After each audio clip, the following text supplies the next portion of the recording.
بسم اللہ الرحمن الرحیم۔ تمام معاملات کا حل بات چیت ہی ہوتا ہے، مذاکرات ہوتے ہیں، اس کے علاوہ کچھ نہیں ہوتا۔ لیکن دوسری طرف ملک وہاں پہنچ گیا ہے جہاں سے اگر واپسی ہو جائے تو اللہ کا کرم ہوگا، اور اس وقت جو حکمران پارٹیاں ہیں ان کا رویہ لارڈز کا ہے، جمہوری حکومت کا نہیں ہے۔ مثلا اختر مینگل اس ملک کا حصہ تھے، حصہ ہیں، حصہ رہنا چاہیں گے، لیکن آپ نے ان کی بات ہی نہیں سنی، اور آپ پتہ نہیں کس برتے پر یہ بھی سمجھ رہے ہیں کہ آپ کو یہ حکومت مل گئی ہے اور آپ کو کوئی نکال نہیں سکتا۔ نواز شریف کی سوچ تھوڑی مختلف ہے۔ رانا ثناء اللہ کہہ رہا ہے کہ انہوں نے تمام جماعتوں سے بات کرنے کے لیے کہا ہے۔ ان کے اس فکرے میں تھوڑی سی جان ہے، لیکن جہاں سے بات شروع کی تھی میں نے، وہ یہ کہ مولانا فضل الرحمان اس ملک کی حامی تمام جماعتوں کا آئیکن بن گئے۔ میں آپ سے شرطیہ کہتا ہوں کہ اختر مینگل بھی ان کی اس روی میں کام کرنے کو تیار ہوں۔ پتہ نہیں کیوں آج صبح میں نے دیکھا ارسطو جو ہے وہ لیکچر دے رہا تھا کہ بے مثال ہے ہم نے جو کیا اور ہم نے جو کیا۔ بھائی آپ نے اگر بے مثال کیا تو پھر ملک کا برا حال کیوں کیا؟ میرا نقطہ نظر یا مطمع نظر یہ ہے کہ ملک کو مشکل سے نکالنا ہے۔ بعض لوگوں کو میں نے دیکھا وہ فوج کے ترجمان بن گئے۔ فوج تو سب کی ہے، میری بھی ہے، آپ کی بھی ہے، حنیف عباسی کی بھی ہے، ارسطو کی بھی ہے، فلاں کی بھی ہے، فلاں، لیکن کسی کو یہ حق نہیں کہ وہ فوج کا ترجمان بن جائے۔ میں یہ سمجھتا ہوں کہ آئی ایس پی آر اس قابل ہے کہ وہ اپنی بات یا اپنا معافی و ضمیر صحیح بیان کر سکے۔ یہ بھی ٹھیک ہے، فوج زیادہ نہیں بولتی، لیکن یہ ٹھیک نہیں ہے کہ سارے ہی فوج کی زبان بولنے لگے۔ فوج جو بولتی ہے جچے تلے الفاظ ہوتے ہیں، ایک ایک لفظ کا خیال رکھا جاتا ہے اور بہت آگے۔ اب ملک جو ہے وہ ہر بندہ کہہ رہا ہے جی کچھ نہیں ہو رہا، چلا گیا ہے برے حالات میں۔ کیوں برے حالات میں چلا گیا؟ آج ایک تفصیل سامنے آئی ہے کہ حکومتی ادارے بجلی کمپنیوں کے 2.5 خرب سے زائد کے نادہندہ ہیں۔ وفاقی ادارے کوئی 47 ارب 81 کروڑ کے، جبکہ صوبائی حکومتوں کے ماتحت ادارے 1 خرب 51 کروڑ سے زیادہ کے نادہندہ ہیں۔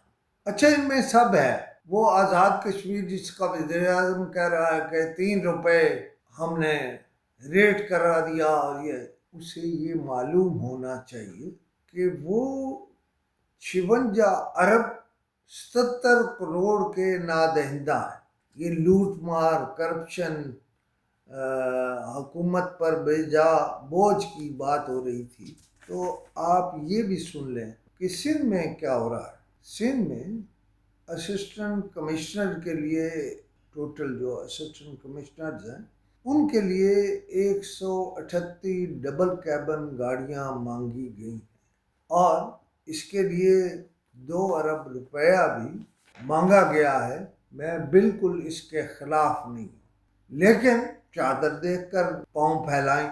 دیکھیے اگر نواز شریف کہتا ہے کہ تمام جماعتوں سے ہم نے غیر مشروط مذاکرات کر دیں، میاں صاحب آج ہی اٹھے اور ہر اس کے پاس جس کے سے بات کرنے کی ضرورت ہے اس کے پاس جائیں۔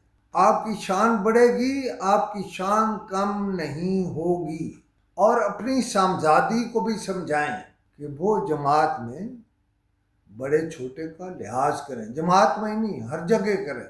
اور دیکھیے ہم مذاکرات کر رہے ہیں پھر ایک بار سعودی عرب سے کہ وہ ہمیں ڈیفرڈ پیمنٹ پر تیل دے دے۔ پہلے ہی پیٹرولیم کے شعبے کے گردشی قرضے 2897 ارب ہیں۔ اچھا یہ کیسے ادا ہوں گے؟ کون جانتا ہے؟ کون بولے گا؟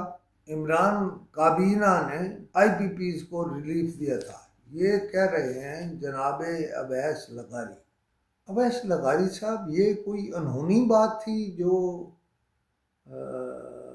عمران خان کی حکومت نے کی تھی، اور ایک انسانی حوالے سے بات۔ گرمیاں آ رہی ہیں، عمران خان کا ایک بیان ہے کہ شدید گرمی میں جیل کا سیل اوون بن جاتا ہے لیکن کبھی شکایت نہیں کرنا چاہیے۔ سارے جانتے ہیں کہ وہ سیل اوون بن جاتا ہے۔ میں سمجھتا ہوں جو بھی ہے عمران خان کو اوون میں نہ رکھے۔ عمران خان اوون میں ہوگا تو تلخ ہوگا، اس وقت تلخی کریٹ نہیں کرنی۔ اور یہ جو گندم سکینڈل ہے، آپ نکال لیں، ہر سال ایک سکینڈل ہوتا ہے اور وہ 200 ارب 300 ارب 100 ارب فلاں اس کا ہوتا ہے۔ اچھا، آڈیٹر جنرل نے اس کے اسپیشل آڈٹ کے لیے کہا ہے، میرا آڈیٹر جنرل صاحب سے سوال ہے کہ جو پہلے انکوائریاں ہوئی ہیں یا آڈٹ ہوا ہے ان میں کیا بنا ہے۔ دیکھیں، یہ مصدق مہدوی صاحب باقاعدہ پلان کر کے آتے ہیں ٹی وی کے پروگراموں میں کہ وہ ہنستے ہوئے نظر آئیں۔ مصدق ملک صاحب، یہ کس چیز کی مسکراہٹ ہے آپ کے چہرے پر؟ مثلا اب آپ کہہ رہے ہیں کہ توانائی کی قیمتوں کو کم کرنے پر کام کر رہے ہیں۔ ملک صاحب، اللہ کو بھی تو جواب دینا ہے۔ آپ اگر عام بندوں کا، عام مخلوق کا، مخلوق خدا کا خیال نہیں کرو گے تو وہاں آپ بھی ہوں گے اور میں بھی ہوں گا، اور ہم سب دیکھیں گے۔ وہ غزل ہے نا فیض صاحب کی ایک غزل کہ فلاں فلاں ہوگا اور ہم بھی دیکھیں گے۔ مصدق ملک صاحب، ہم بھی دیکھیں گے کہ ہوتا کیا ہے۔ آپ نے مخلوق خدا کو، جسے پنجابی میں کہتے ہیں نا ملک صاحب، مد کے رکھ دیتا، مد کے رکھ دیا ہے۔ آپ کو ان ساری باتوں کا جواب دینا پڑے گا، اور وہاں نہ شہباز شریف آپ کو بچانے والے ہوں گے، نہ نواز شریف ہوں گے، نہ مریم ہوں گی۔ وہاں سارے ہی آپ سے بات کر رہے ہیں، اور ایک بہت خوبصورت بات کہ مولانا فضل الرحمان نے چیف جسٹس کو سودی نظام کے اپیلیں جلد نپٹانے کے لیے کہہ دیا ہے، خط لکھ دیا ہے۔ اور عدلیہ کو یہ کہا عمران خان نے کہ عدلیہ کو تباہ کرنے کی کوشش کی گئی تو سڑکوں پر احتجاج کریں گے، کوئی تبصرہ نہیں۔